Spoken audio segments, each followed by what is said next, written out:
The sound of the latch snapping was the loudest thing Elias had ever heard, a high-pitched metallic scream that echoed off the dusty rafters of the attic loft. He didn't wait for the second click of the deadbolt. He threw his shoulder against the cheap plywood door, splintering the frame just enough to buy the second he needed.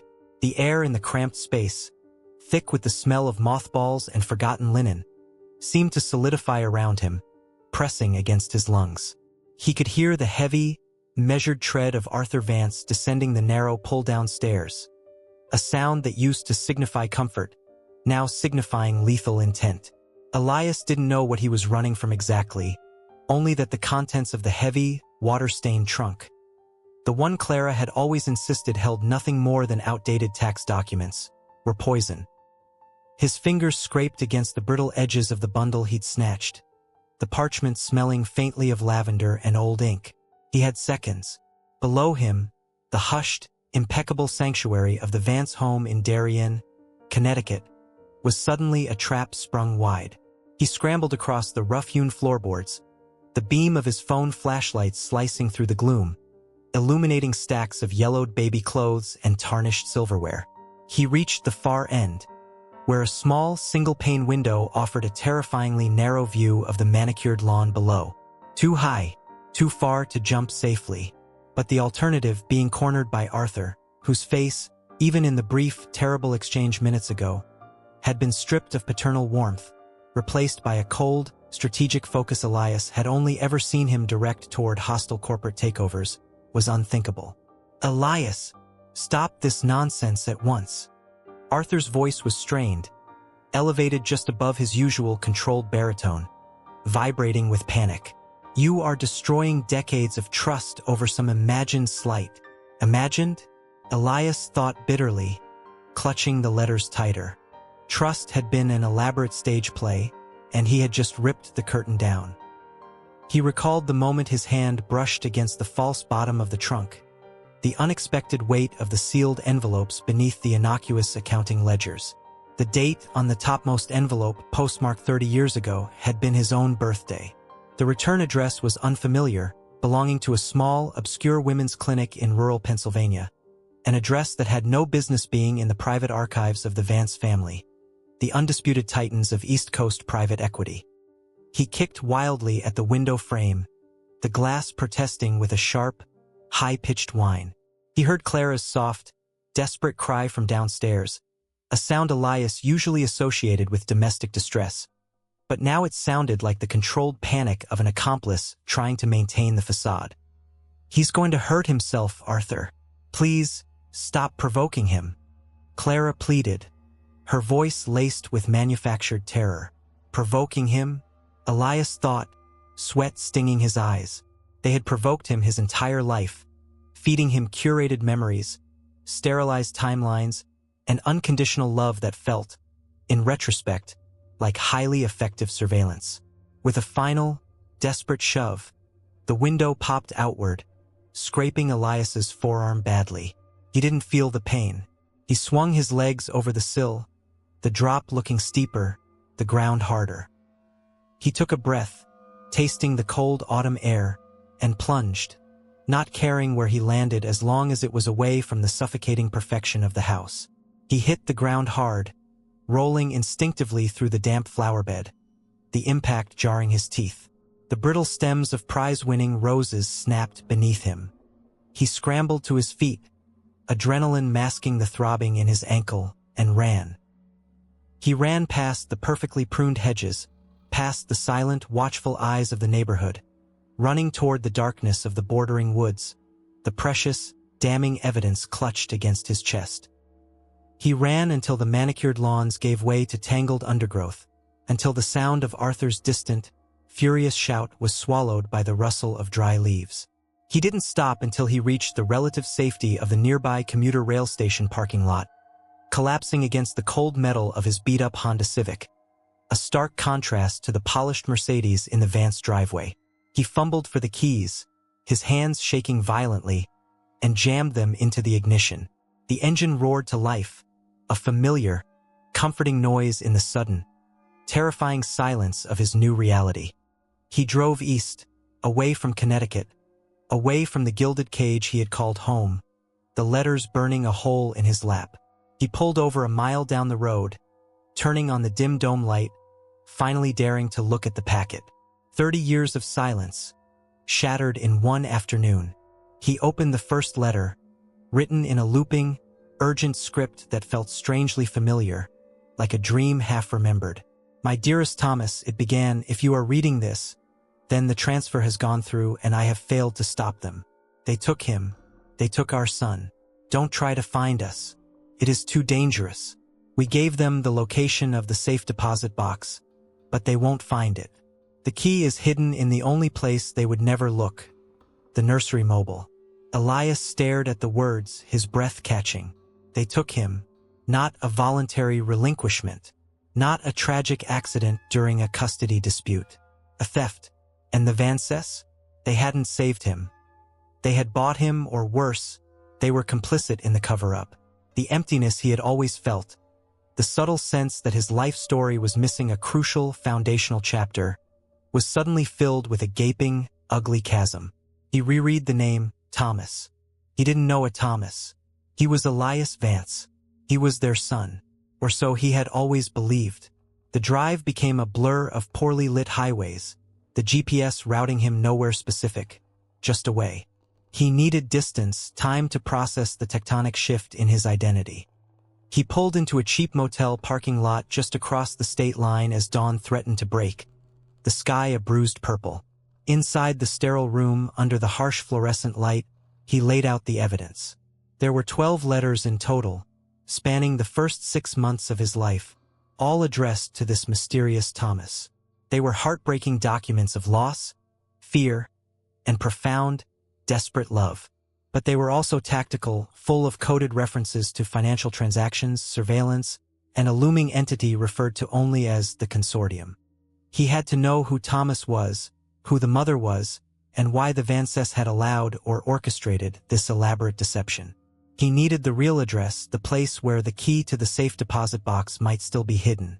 And the only people who knew that truth were the two people he had just fled, the people who had constructed his entire reality. The confrontation was inevitable, but next time he wouldn't be running. He would be hunting. He took out his phone, the screen lighting up his haggard reflection. He dialed Arthur Vance's private line, the one reserved for board members and global crises. It rang 4 times before Arthur picked up, his voice dangerously calm. "Elias, you have made a profound error in judgment tonight. Come home, and we can discuss the appropriate therapeutic measures." "There's no therapy for fraud, Arthur," Elias whispered, his voice raw. "I read the letters. Who is Thomas? And where is the mobile?" A long, chilling silence stretched across the wire, broken only by the distant drone of early morning traffic. The performance was over. Began not with a scream or a chase, but with a calculated surrender. Elias drove back to Darien, not fleeing, but advancing toward the inevitable explosion. He arrived mid-morning. The house looked exactly as it had the night before. Pristine, intimidatingly silent, the lawn still perfect despite his chaotic exit. The splintered door frame was already obscured by a sheet of temporary plywood, a hurried, incompetent attempt to erase the violence of the previous night. Arthur Vance stood waiting in the marble foyer, impeccably dressed in a charcoal suit, Clara hovering near the foot of the grand staircase, her face pale, her hands tightly clasped. They were prepared for a dramatic breakdown, perhaps an accusation, maybe even a physical altercation. They were not prepared for the quiet, surgical precision Elias brought to the table. He walked past them, ignoring their strained attempts to embrace him, and went directly to the study, Arthur's domain, a room lined with leather-bound first editions and the faint, metallic scent of old money. He placed the bundle of letters squarely on the massive mahogany desk, anchoring them with a heavy crystal paperweight. "We need to talk about Sarah and Thomas," Elias stated, his voice steady, betraying none of the churning nausea in his gut. Arthur's composure cracked for a split second. His jaw tightened, and his eyes, usually clear blue, clouded over with a look Elias recognized instantly. Calculation under duress. Clara slipped into the room behind them, closing the heavy oak door with a soft thud. "Elias," Arthur began, resuming his patronizing tone, "you are clearly overwrought. Those are documents from a time before you were in our care. They belong to an unfortunate situation, a young woman struggling with her choices. We inherited some of her effects years ago, part of cleaning up a messy estate." "Don't insult me, Arthur," Elias cut in, leaning forward over the desk, his shadow falling across the letters. These letters were hidden. They document an abduction disguised as an abandonment. They mention the Consortium, and they mention a mobile Thomas. I need the address of the clinic in Pennsylvania. Now. Clara let out a sharp, small gasp and sank into a nearby velvet armchair, looking suddenly ancient. Arthur sighed, a theatrical gesture meant to convey weary responsibility.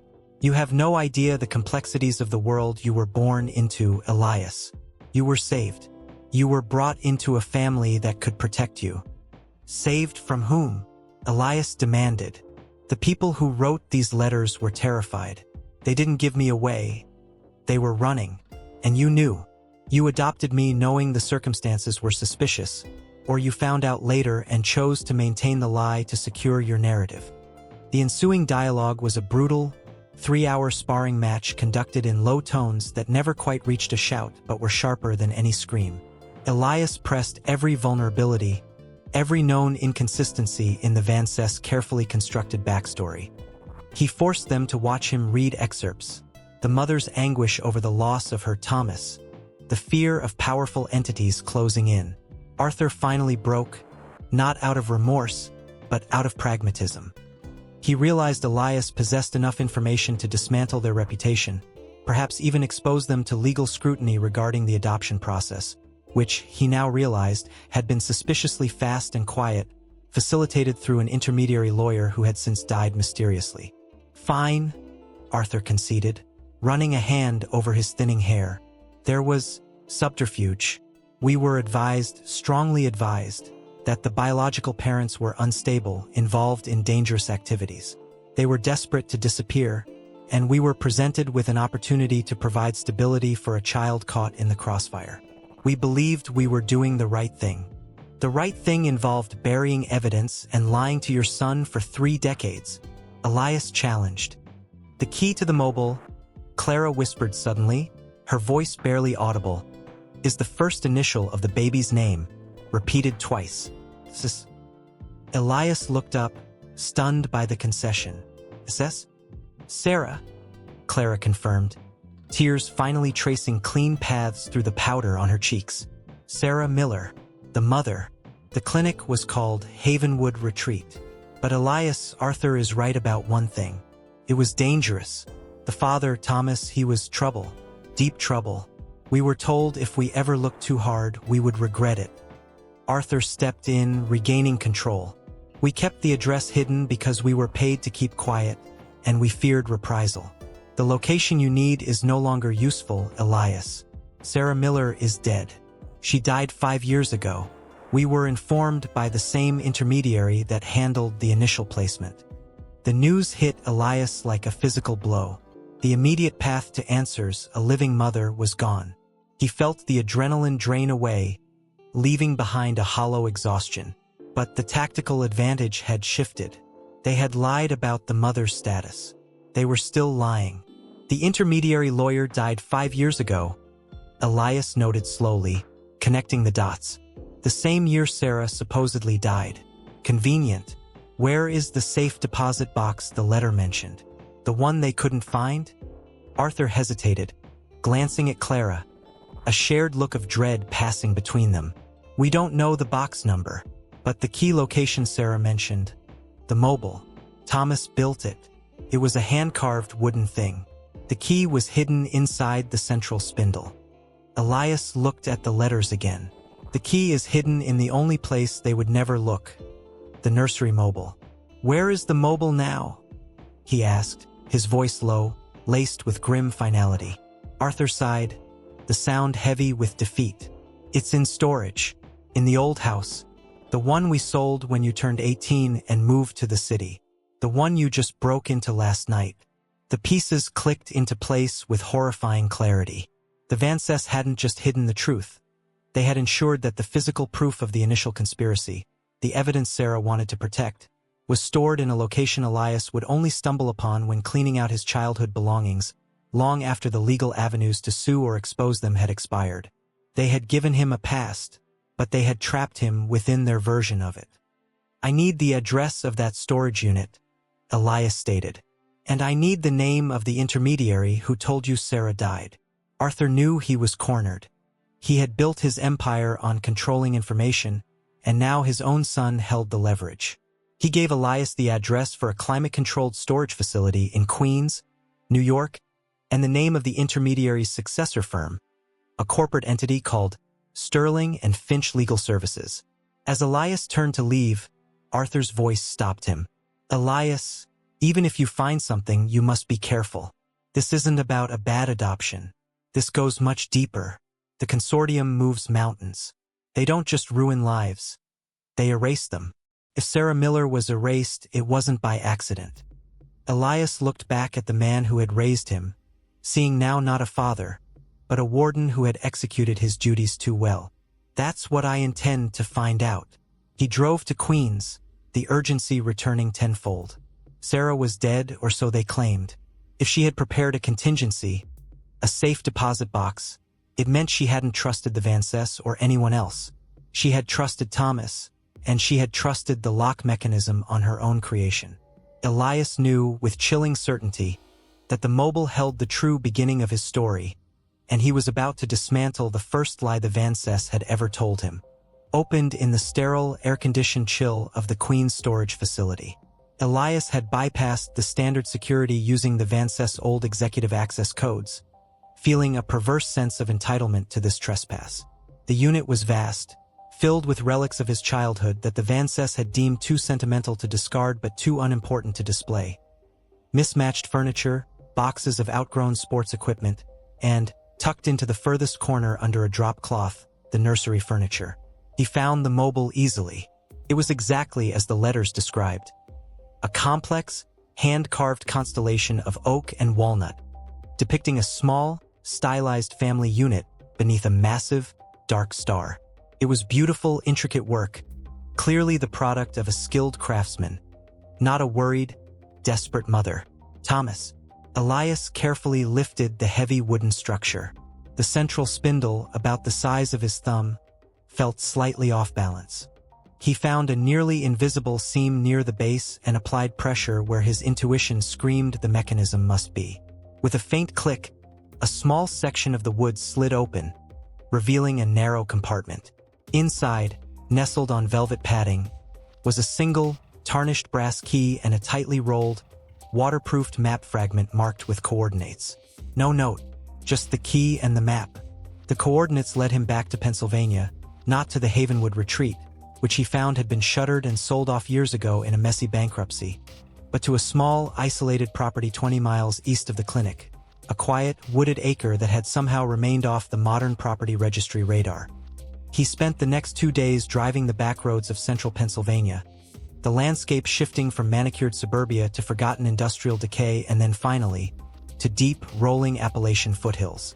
He found the address, a small, unassuming cabin, weathered gray, almost invisible behind a thicket of overgrown rhododendrons. Smoke curled lazily from the stone chimney. Elias parked his car a quarter-mile away and approached on foot, the map and the brass key heavy in his pocket. He didn't knock. He circled the cabin, his heart thumping a frantic rhythm against his ribs. He peered through a dusty window. The interior was simple. A wood-burning stove, a worn armchair, and a single figure sitting near the window, bathed in the weak afternoon light.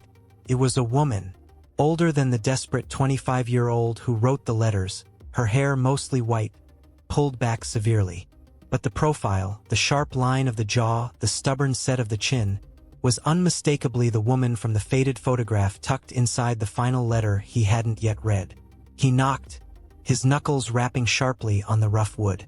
Silence. Then, a slow shuffling of feet. The door opened just a crack, held by a heavy chain. 2 eyes, faded blue but intensely sharp, peered out. Go away, the woman said, her voice raspy and used. My name is Elias Vance, he said, keeping his voice low and non-threatening, projecting the calm he had practiced in front of the study mirror. I'm here about Sarah Miller. The chain rattled as the woman looked past him, scanning the empty woods. Then, slowly, hesitantly, she slid the bolt. She led him into the small living area. The air was warm, smelling of pine needles and strong coffee. He saw the evidence of her life. Handmade quilts, well-used gardening tools, and on a small side table, a single, framed photograph, a younger version of himself, perhaps 5 years old, laughing on a swing set, the swing set matching the pattern on the underside of the mobile he'd just dismantled. You're not Elias Vance, she said, turning to face him fully. Her eyes narrowed with suspicion and pain. Elias Vance is Arthur Vance's son. You look like Thomas. Elias took a deep breath. This was the nexus point. I am Elias Vance. I was adopted by Arthur and Clara Vance 30 years ago. I found letters written by Sarah Miller to someone named Thomas. They said you were dead. The woman flinched as if struck. She walked over to the stove, gripping the mantelpiece until her knuckles turned white. They lied. They always lie. She turned, and the floodgates of years of contained trauma opened. My name isn't Sarah Miller anymore. It hasn't been for a long time. I am Eleanor Hayes, and I didn't die. I was hidden. Elias presented the brass key. This key opens a safe deposit box. Sarah wrote that Thomas would know where to find it, that the Consortium couldn't trace it if they used the old clinic paperwork. Eleanor, Sarah, looked at the key, tears welling in her eyes for the first time. Thomas didn't tell them about the box. He only told me where he was going to hide the key. He always loved riddles. She took the key with a trembling hand. Thank you for bringing it. I thought it was lost forever. Who is Thomas? Elias pressed. And who is the Consortium? Sarah sat down heavily, inviting him to do the same. The psychological tension in the cabin was suffocating. It was the quiet before a hurricane. Thomas was your father. Thomas Startling. She began, her voice gaining strength as she spoke his true history. He wasn't just some worried young father. He was a brilliant forensic accountant. He worked on the outside for several major regulatory bodies, but secretly, he was building a case against a network of corrupt financiers who had been laundering money through shell corporations for decades. That network, that was the Consortium. Elias felt a cold dread creeping up his spine. And the Vances? Arthur Vance wasn't just a colleague. He was Thomas's closest friend.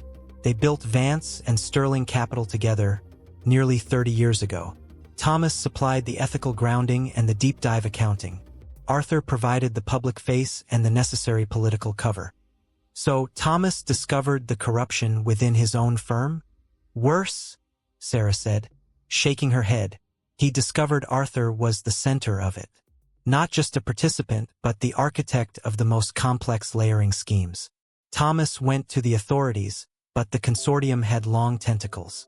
They found out Thomas was preparing to testify. They moved before he could. They threatened to expose him, ruin his name, and frame him for the very crimes he was uncovering. They threatened you, Elias, then just an infant. Elias looked at the photo of himself on the table, the innocent child oblivious to the war raging around him. And the Vances? Why the elaborate lie if Arthur was the villain? Sarah managed a weak, bitter laugh. Arthur wasn't the main villain, Elias. He was the ambitious lieutenant. But he was trapped. When the Consortium told him they were going to eliminate Thomas and disappear the child, Arthur was given a choice. Facilitate the kidnapping and take over the firm entirely, or be implicated in Thomas's supposed fraudulent disappearance and dragged down with him. Arthur chose survival. He agreed to take you, erase your identity, and become your adoptive father. In return, they let him keep his life and his corner of the money. But if Arthur was complicit in the cover-up, Elias countered, why did he hide the letters? Why did he tell me to be careful of the Consortium now? Because Arthur is a coward, but he is not entirely without a conscience, Sarah explained softly. He loved you in his twisted, proprietary way. He realized, long after he signed the papers, that he'd condemned his best friend to death and stolen his son. He kept the evidence, the letters, as a strange, sick insurance policy against the Consortium, or perhaps as a tiny, hidden penance. But he also knew the risk. The Consortium doesn't allow loose ends. If they suspected Thomas was alive or that the key existed, they would clean house, starting with anyone associated with the original deception. "Thomas," Elias whispered, using the name for the first time aloud as referring to his father. "Where is he?" Sarah stood up, walking to the small kitchen area. She returned with a worn, leather-bound Bible, its pages brittle with age. She opened it to a specific, dog-eared page. It was a newspaper clipping, yellowed and fragile, detailing the sudden death of Thomas Startling in a boating accident 30 years prior. "They didn't just threaten him, Elias. They killed him. They made it look like an accident, shortly after I was forced to flee and place you into the adoption pipeline. I had to change my name and go into hiding. I became Eleanor Hayes. I never contacted you because they monitored everything. I've been waiting, hoping Thomas managed to hide something truly damning, something that could expose them all." She pointed to the coordinates on the map fragment Elias had brought. "That location isn't a place. It's the vault number at the old Startling and Sterling Trust Bank in Philadelphia, the one Arthur let fail publicly 5 years ago. Thomas always used that vault for his contingency files. The key you brought opens the box. That's where the real proof is. The proof that will bring down Arthur Vance, the Consortium, and everyone who helped Thomas disappear." Elias stared at the map fragment, then at Eleanor. He was the ghost of Thomas Startling, returned with the key to his father's arsenal. The emptiness was gone, replaced by a searing clarity of purpose. The betrayal by the Vances was monstrous, but it was merely a symptom of a far greater, institutionalized evil.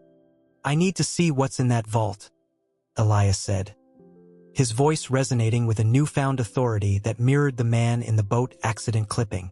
"I need to know who pulled the strings that killed my father and bought my silence." Eleanor nodded, gripping his hand tightly. "Go, Elias, but be careful. Arthur Vance is ambitious, but he is a pawn in this game. The real player is still out there, waiting in the shadows of the success he built on your father's bones." Became a descent into the financial ruins of Philadelphia, a stark contrast to the polished sheen of Elias's upbringing in Connecticut. The Startling and Sterling Trust, once a bastion of integrity, was now a boarded-up monument to corporate failure, officially closed following a spectacular collapse 5 years prior. The same year Arthur Vance's intermediary lawyer conveniently died. Elias traveled to Philadelphia under the pretense of settling a minor estate matter for a distant relative, establishing a paper trail that Arthur Vance's corporate surveillance network wouldn't immediately flag as hostile. He carried the brass key and the coded map fragment, feeling the weight of his birth father's legacy pressing down on him. The vault was located in the sub-basement of the derelict building. Gaining access required navigating city infrastructure records, exploiting forgotten maintenance contracts, and bribing a weary, overworked security guard who seemed too burnt out to question the legitimacy of a man in a tailored suit demanding access to long-lost historical records.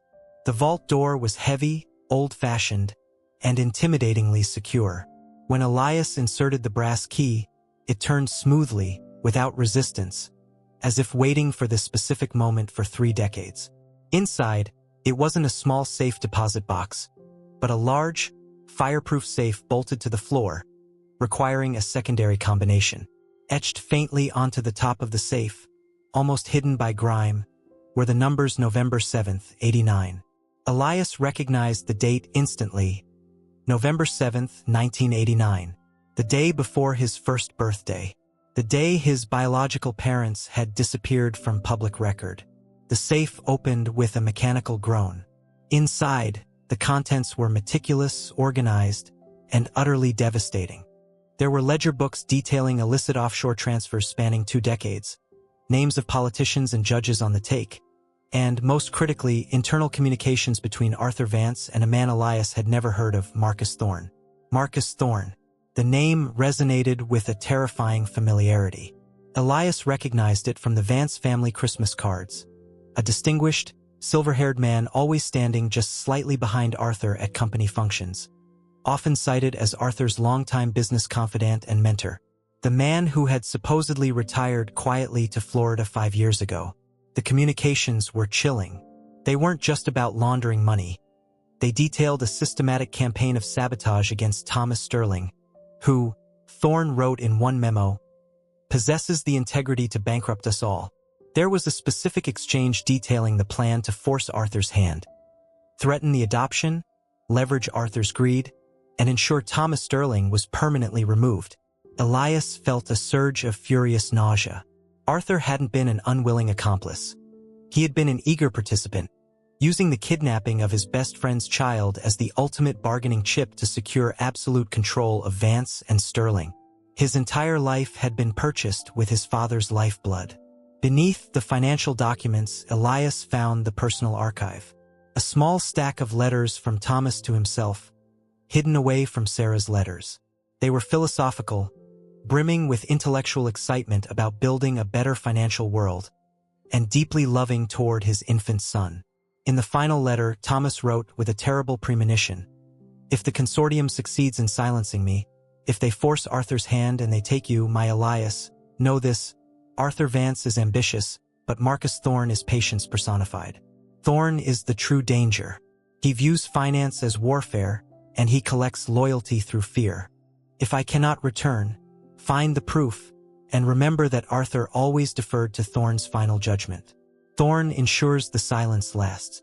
The realization hit Elias with the force of a physical blow. Arthur Vance was the hired muscle, the beneficiary of the immediate takeover, but Marcus Thorne was the brain, the mastermind who orchestrated the entire 30-year cover-up, ensuring that the evidence, the existence of the vault, the secret dealings, remained buried even after Arthur's own guilt began to fester. Thorne hadn't just retired. He had retreated to a position of untouchable power, the puppet master controlling the puppet who controlled Elias's life. Elias meticulously photographed every page, downloaded every encrypted file onto a redundant hard drive, and secured the physical documents. He left the vault as he found it, the dead silence of the room seeming to applaud his success. He drove straight back to Pennsylvania, needing to tell Eleanor Hayes, Sarah Miller, what he had found. She needed to know that Thomas had succeeded in creating an arsenal, and that the man who benefited most wasn't the panicked friend, but the cold strategist. Eleanor listened in grim silence as Elias laid out the evidence of Arthur's betrayal and the central role of Marcus Thorne. "Thorne," she breathed, the name tasting like ash. "We knew Arthur was weak, but we never suspected Thorne was the one pulling the strings from the start. He's always been the shadow behind every major deal in the city, the quiet investor who makes problems disappear. He wanted absolute control over the entire operation," Elias summarized, pacing the small cabin. He needed Thomas out of the way because Thomas had the moral compass to expose him.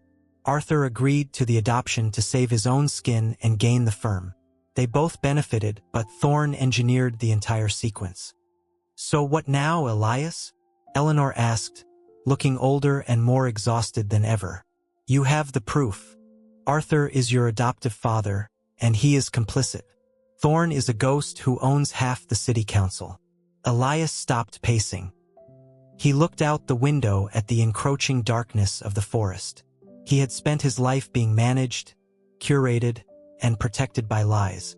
Now, he held the weapons of his true father, weapons designed specifically to dismantle the very structure that had betrayed him. "We don't go to the local police, Eleanor. We don't go to the SEC. We go to the one place Thorne can't immediately scrub the records, the one place Arthur Vance values more than his own soul." "What is that?" "The Vance Annual Charity Gala," Elias stated, the plan solidifying with dangerous speed. "It's next week. Arthur needs everything to be perfect. Thorne will be there, supervising his lieutenant. I will walk in, not as Elias Vance, the grateful son, but as Thomas Startling's heir, and I will show them exactly what the price of their perfection was."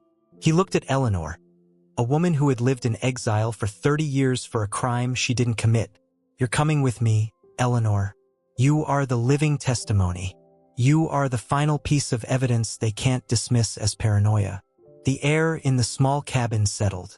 The hunt was no longer about finding answers. It was about delivering a verdict.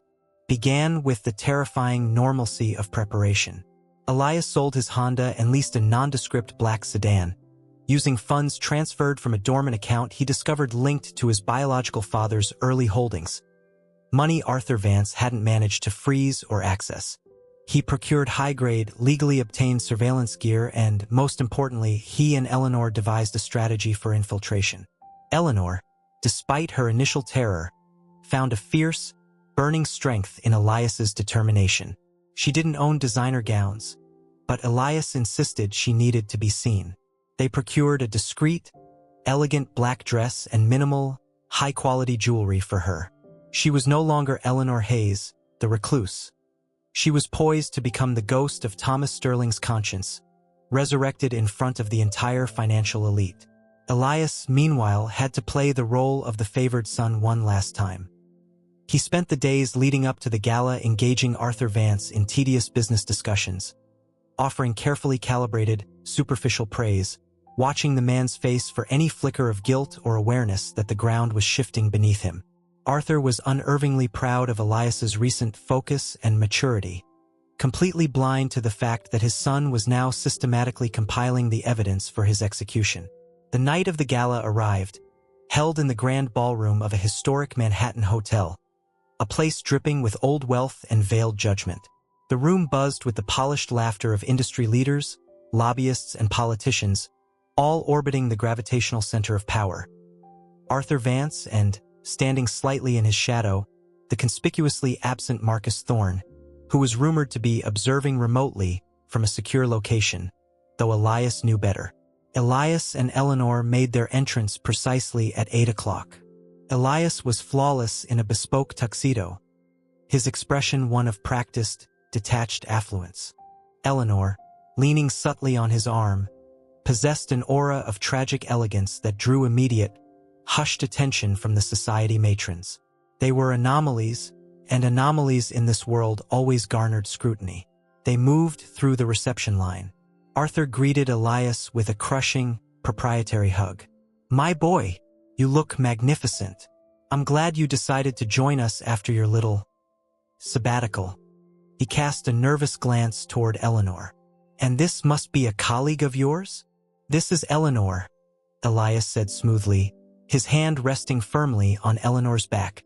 "She's an independent consultant. She specializes in historical financial forensics. She's here because she believes the collapse of Startling and Startling Trust 5 years ago was not entirely accidental." Arthur's smile froze, the mask cracking wide open. He tried to pull Elias aside, his grip surprisingly strong. "Elias, we are going to discuss this in private. Now." "We are discussing it here, Arthur," Elias said, loud enough for the closest tables to overhear the sudden dip in atmospheric temperature. "I believe Marcus Thorne would be very interested in this particular line of inquiry." The mention of Thorne was the catalyst. Marcus Thorne, a man who disdained public displays, was suddenly visibly present, standing near the entrance where the security detail was posted. He was older than Arthur, his presence more magnetic, radiating an almost surgical calm that was far more terrifying than Arthur's bluster. Thorne approached slowly, his eyes locked on Eleanor. There was no surprise in his gaze, only cool recognition, like a predator spotting a long-lost piece of prey. "Arthur," Thorne said, his voice carrying effortlessly across the room, cutting through the chatter. "You seem agitated. Is everything all right with the Foundation's ledger presentation?" He turned his focus to Elias, a thin, almost invisible smile playing on his lips. "And who is this young man? He has a familiarity about him." "This is Elias Vance," Arthur managed, his voice tight with fear. "He's having some issues." "I am Elias Startling," Elias stated, meeting Thorne's gaze directly. He stepped away from Eleanor, placing himself between the older man and the woman who was once Sarah Miller. "And I believe you have something of mine, Mr. Thorne. Specifically, my father's entire professional legacy." Elias raised his hand, holding up the encrypted hard drive, the sleek black case catching the light. "I have the documents from the vault." The original internal memos detailing the systematic dismantling of Thomas Startling, orchestrated by you and facilitated by Arthur Vance's greed. The silence that descended upon the ballroom was absolute.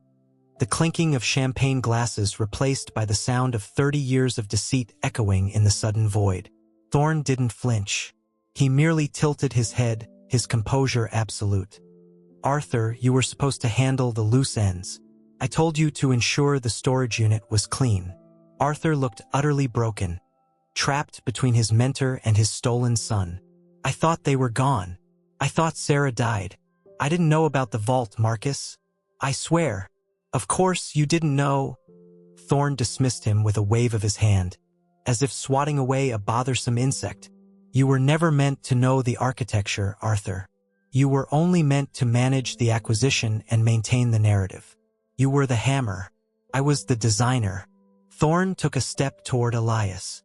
You have made a very public spectacle, Elias. A move your father would have admired, had he not been so inconveniently ethical. But noise can be managed. Evidence can be discredited. You think a few photographs of old correspondence will stop the flow of capital that runs this city? It's not just correspondence, Elias countered, his voice steady, fueled by the righteous anger of a lifetime stolen. It's a full, corroborated ledger detailing every shell corporation, every payoff, and the exact dates and amounts of the funds wired to the accounts of the judges who signed off on Thomas's wrongful death certificate. He nodded subtly toward Eleanor. And I have the living witness, the woman who was forced into hiding, who can testify that you arranged the hit on Thomas Startling. Thorne finally showed a sliver of annoyance. He signaled subtly to one of the large, silent men flanking him. Not private security, but clearly something more professional, more intimidating. This is where you should have stopped, boy, Thorne hissed, stepping closer. You walked into my house, and now you will learn the cost of inheritance. Elias didn't panic. He knew this moment was coming.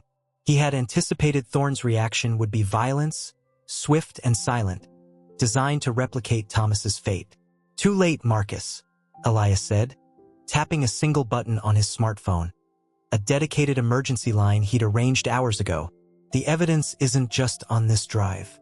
It was uploaded, encrypted, to a dozen servers across the country 30 minutes ago, scheduled to decrypt and release automatically if I fail to check in within the next 5 minutes. He held up the phone, allowing Thorne to see the timer counting down. 4:12. And furthermore, Elias continued, savoring the moment, the specific legal filings I prepared based on Thomas Startling's ledger, the ones that directly implicate you in federal racketeering, money laundering, and conspiracy to commit murder were faxed, complete with Eleanor Hayes's sworn affidavit, to the Department of Justice's Public Integrity Section, the FBI field office in New York, and the lead investigative reporter at the Wall Street Journal. Thorne's composure shattered. The professional calm evaporated, replaced by stark, naked fury. He understood the game instantly. Elias hadn't brought evidence to negotiate. He had brought a mutually assured destruction pact. Arthur, Thorne roared, turning on his subordinate. Stop him. You idiot, you failed to secure the files. Arthur Vance, looking years older than he had an hour ago, stumbled back, raising his hands defensively. It wasn't me, Marcus. I didn't know he found the vault. He bypassed everything. As the chaos erupted, the suited guests realizing the atmosphere had shifted from high society gossip to high-stakes crime. Elias stepped forward, shielding Eleanor. You stole my life, Marcus, Elias stated, his voice ringing with the authority of the dead man whose legacy he now carried. You murdered my father. You corrupted the man who raised me. 30 years of silence ends tonight. Thorne lunged, not for the phone, but for Elias, a desperate, primal attempt to silence the truth physically. But in that second of hesitation, the plan Elias had executed paid off. The hotel doors burst open, not with more guests, but with federal agents, moving with swift, practiced efficiency through the panicked crowd. They weren't looking for Elias. They were moving directly toward the epicenter of the conspiracy. Marcus Thorne. The ballroom dissolved into a scene of pandemonium. Guests fled the ballroom, their carefully maintained veneer of superiority cracking under the harsh glare of flashing cameras and official inquiries. Marcus Thorne was taken into custody with brutal swiftness, his attempts to invoke powerful connections proving futile against evidence that had already been disseminated across secured government channels. Arthur Vance, realizing the depth of his mentor's fall and the utter ruin of his own carefully constructed empire, collapsed onto the polished floor, weeping not for his lost fortune, but for the terrifying consequences of his 30-year cowardice. Elias didn't watch the arrest. He led Eleanor away from the flashing lights, guiding her through a service exit into the cool, indifferent air of the Manhattan street. The immediate danger was neutralized, the architect of his suffering apprehended. But the victory tasted metallic and hollow. They didn't speak until they reached the leased sedan. Eleanor leaned back against the seat, exhausted but strangely serene. "Thomas would be proud," she murmured, tracing the outline of the keys Elias still held. "He always said that integrity, when properly weaponized, is stronger than any army." "Arthur Vance confessed within the hour," Elias reported quietly, staring straight ahead. "He confirmed everything in the ledgers, everything Thorne coerced him into. He admitted to helping fake the boating accident report. He broke Eleanor. He didn't fight for Thorne. He fought only for his own skin." "And you, Elias?" Eleanor asked, turning to face him fully. "What do you fight for now?" This was the question that mattered. Elias Vance, the boy raised in sterile perfection, had vanished. He was Elias Sterling now, a man whose entire foundation had been revealed as a deliberate, malicious fabrication. He looked at Eleanor, the woman who sacrificed her life for a promise to a dying man. "I fight for the truth of who I am," he admitted, "and for the chance to build something real, something that doesn't rely on deceit." The immediate legal fallout was immense. The dismantling of the Consortium was front-page news for weeks. Arthur Vance faced decades in federal prison for conspiracy, fraud, and obstruction of justice. Marcus Thorne, the shadow puppet master, was revealed as the true head of the criminal network, his empire collapsing overnight as his connections were exposed through the evidence Elias provided. Elias spent the next few months navigating the legal requirements of his resurrection. He testified calmly, providing clarity and context to his father's final, desperate acts. He was effectively Elias Sterling, the heir to a significant, though tarnished, financial estate, finally claiming the identity that had been violently stolen from him.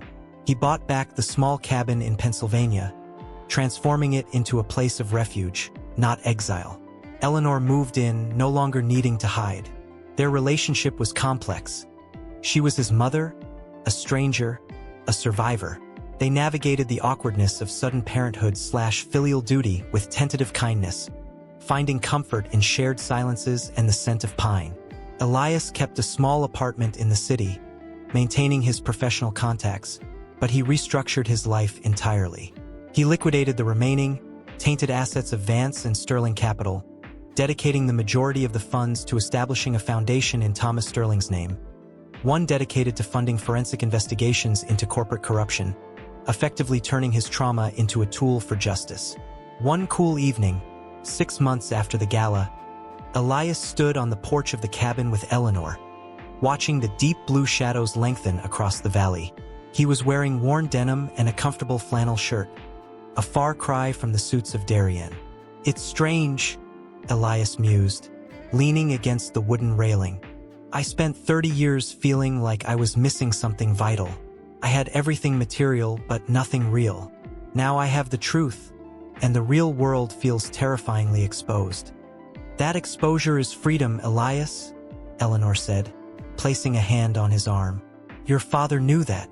He built that vault so that when the truth finally came out, you wouldn't just be safe, you would be capable of defending yourself."